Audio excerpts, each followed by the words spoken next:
the work that I have been doing on tigers with support from Save the Tiger Fund, a component of that work involves research and monitoring. You just take the wire, stretch it across the road. This technique is called camera trapping. These cameras and the tripping devices are set in the forest, and the tigers come by and trip the device and take their own pictures. They are tiger self-portraits.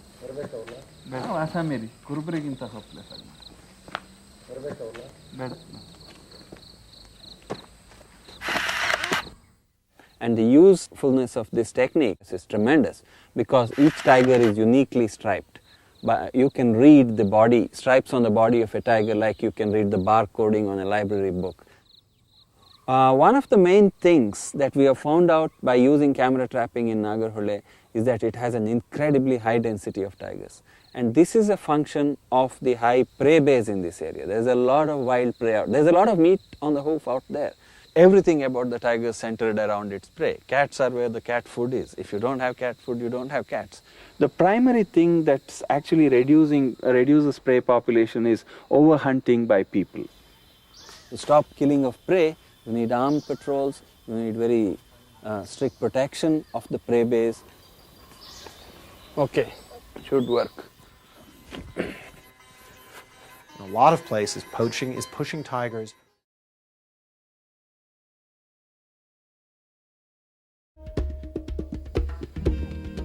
It has taken 4 pictures. Let's see if one of them is a tiger. Come.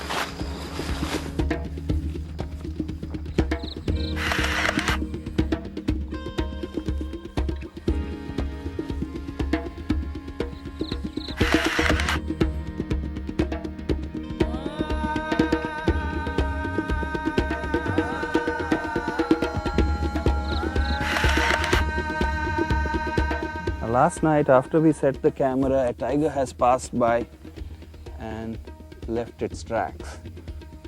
It's probably a female in this area who we call T106. It's very likely, but till I look at the pictures, I cannot say for sure. The tigress we saw is 106.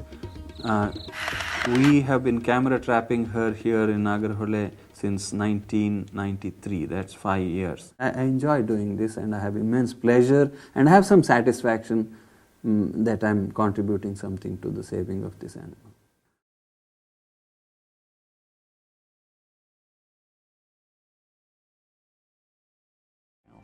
It's like standing on a floor of lenses and just trying to pick the right one up and see which one focuses right for each kid. You know, trying to look through the same lens with them. For me personally, the reason that I teach this way, the reason that I enjoy teaching out at sea is that the students actually get to do the experiment themselves.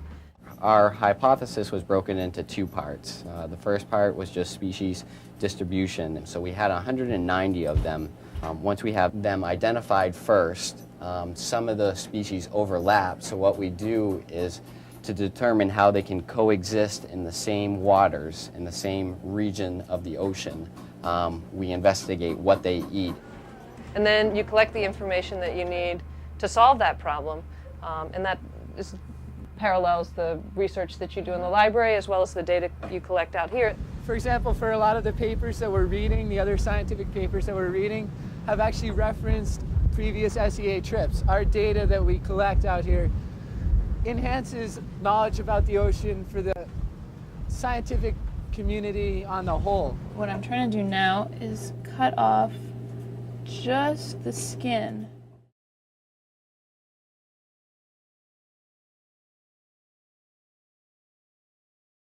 地下是我们是要用的，都是3个也用一配，轮一到我用那一配，我整个都要用。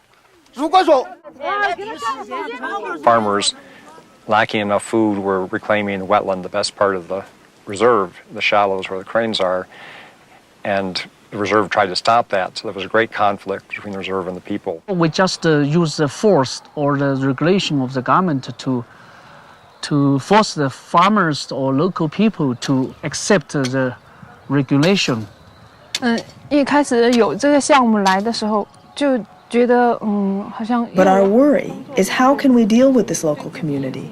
How can we deal with this topic because our background is in natural conservation? We have almost no experience in the rural area. Back in 1994, when we were beginning the project, it was risky for the reserve people even to go into the villages. There was such a bad feeling.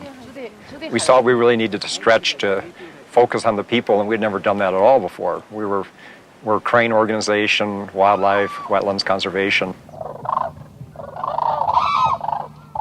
It was at that time that ICF began to talk with the nature reserve and the provincial authorities about a project that would really attempt to integrate the human needs with conservation of cranes and wetlands.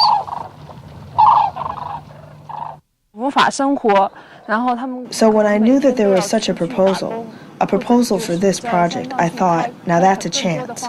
We can help the farmers to increase their livelihood and to get more food, and also there'd be less stress on the wetland. So I think it's a chance. We must try and do our best. We began by talking a lot to the farmers, and that's something that a great many people who come to Zhaohai had never done before. This drinking well here, or where's the drinking well?